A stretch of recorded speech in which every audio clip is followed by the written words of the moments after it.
लोकसभा हाथरस के चुनाव की अगर बात कही जाए तो लोकसभा हाथरस में अलीगढ़ की 2 विधानसभा आती हैं, यानी कि अलीगढ़ का कुछ अंश का चुनाव अभी बाकी है।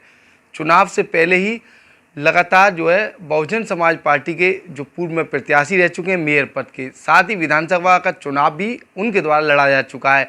उनको एक धमकी भरा पत्र मिला है। उस पत्र में क्या कुछ लिखा है, और जो बसपा के नेता हैं वो समाज सेवी भी कहलाए जाते हैं।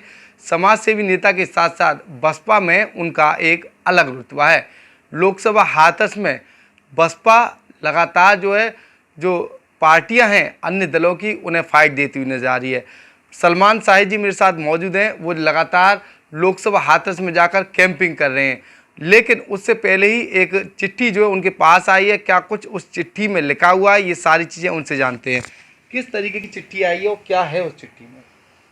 धन्यवाद। मैं आपको बताना चाहता हूँ, ये परसों मैं क्षेत्र में था और जब मैं घर आया वापस शाम को, तो मेरे एक कर्मचारी ने बताया कि 2 पत्र आए थे। तो एक पत्र मेरा जीएसटी डिपार्टमेंट से संबंधित था और एक पत्र कोई आशु यादव आवास विकास कॉलोनी मैनपुरी के नाम से मुझको प्रेषित था, जिसको मैंने खोल कर देखा। उसमें अशोभनीय भाषा में मुझे अपमानित करते हुए, गाली गलौज करते हुए और मेरे एक एक पल की जानकारी और मेरे एक एक काम के जानकारी होने की बात कही गई है। और मेरे द्वारा आम जन के लिए जो मेरी सेवा है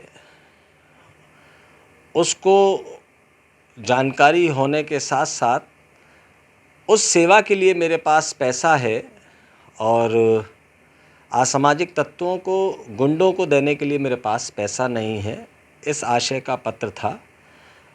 तो मैंने इस संबंध में इंस्पेक्टर सिविल लाइन को तहरीर दी और उन्होंने इस पर मुकदमा कायम कर दिया।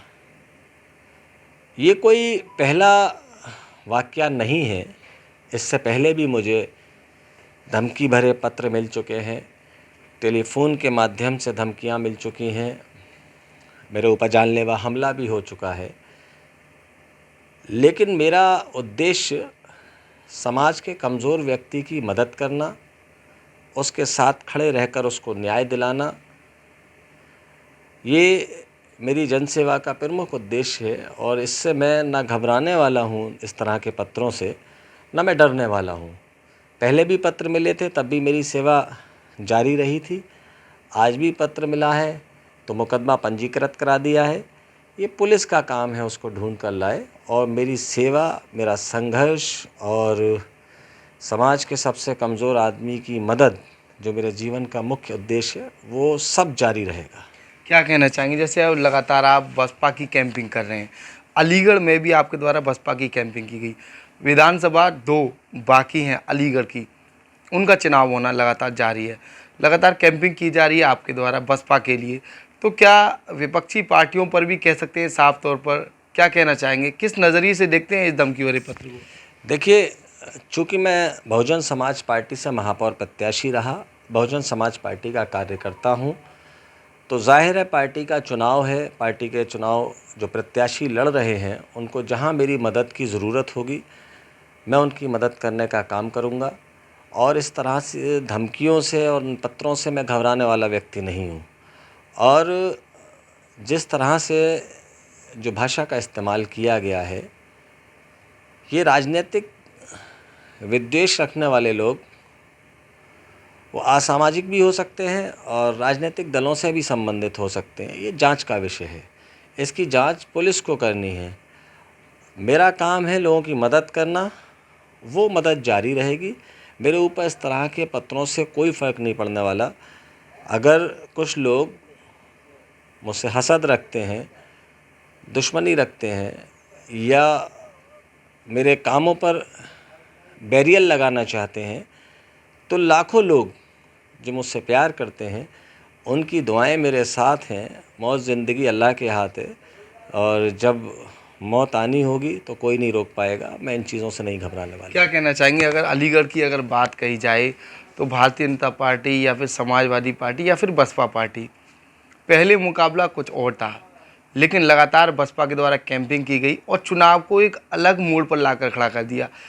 क्या माना जाए, बसपा में आपके द्वारा अच्छा काम किया, वोटिंग की, कैंपिंग की, तमाम तरह की रणनीति आपके द्वारा अपनाई गई, क्योंकि पहले आप चुनाव लड़ चुके हैं, पहले आपने कई चुनाव लड़े हैं।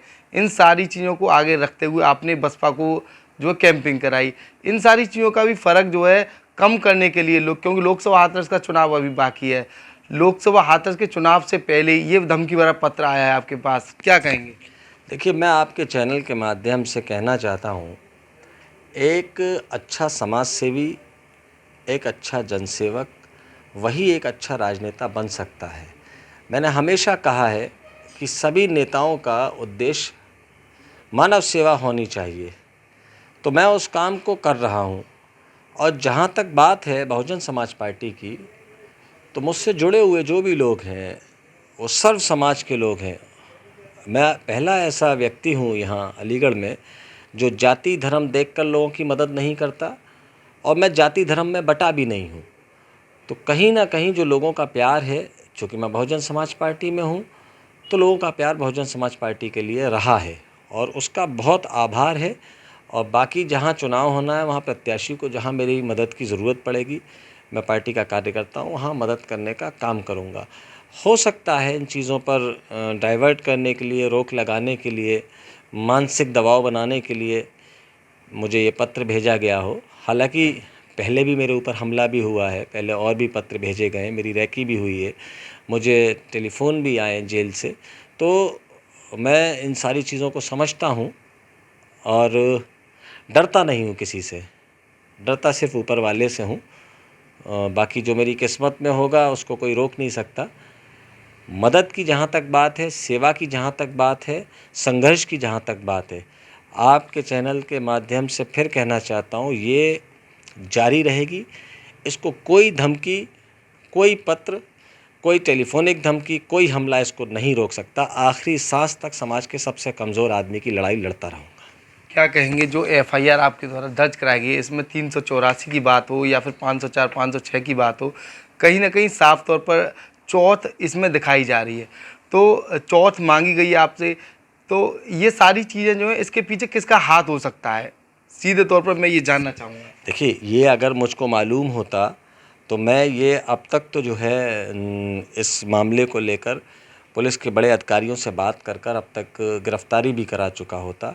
चूँकि पत्र मिला, पत्र में कोई मोबाइल नंबर नहीं था, पत्र में एड्रेस था, उसको एड्रेस करते हुए मुकदमा कायम करा दिया है। और जो चौथ मांगी गई है, तो मेरे पास जो हलाल पैसा है, जो मेरे परिवार ने बहुत मेहनत से कमाया है, वो पैसा लोगों की मदद के लिए है, लोगों के इलाज के लिए है, लोग इलाज के लिए अस्पताल पहुंच पाएँ उनके लिए है, अस्पताल में रहकर दवाएं ले सकें, अपना इलाज करा सकें उनके लिए है। सड़क पर पानी की व्यवस्था सिर्फ इसलिए है कि गरीब, कमज़ोर, बेसहारा आदमी जिसको कोई आदमी ठंडा पानी नहीं पिलाता, उन प्याऊ के लिए है। और बहुत सारे सामाजिक कामों के लिए है, जिसको मैं लगातार पिछले 10 साल से कर रहा हूँ। किसी गुंडे, बदमाश या बैड एलिमेंट को देने के लिए मेरे पास कोई पैसा नहीं है। क्या कहना चाहेंगे, बसपा का क्या रुतबा रहेगा आपकी बात चुनाव में?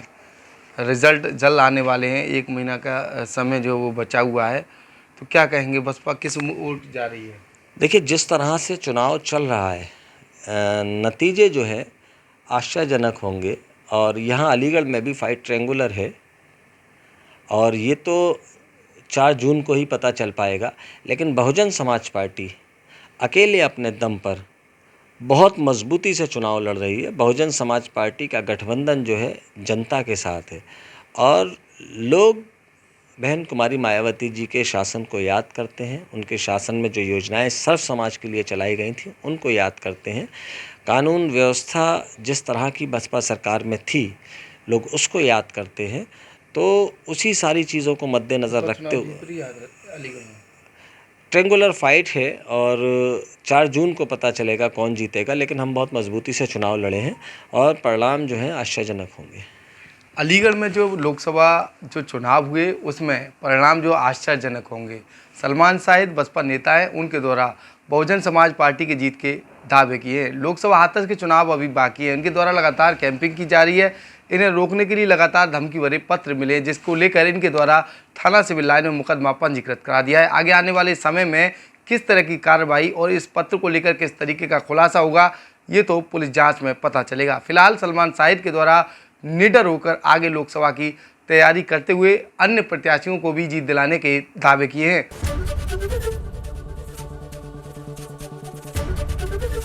एबीपी गंगा, खबर आपकी, जुबान आपकी।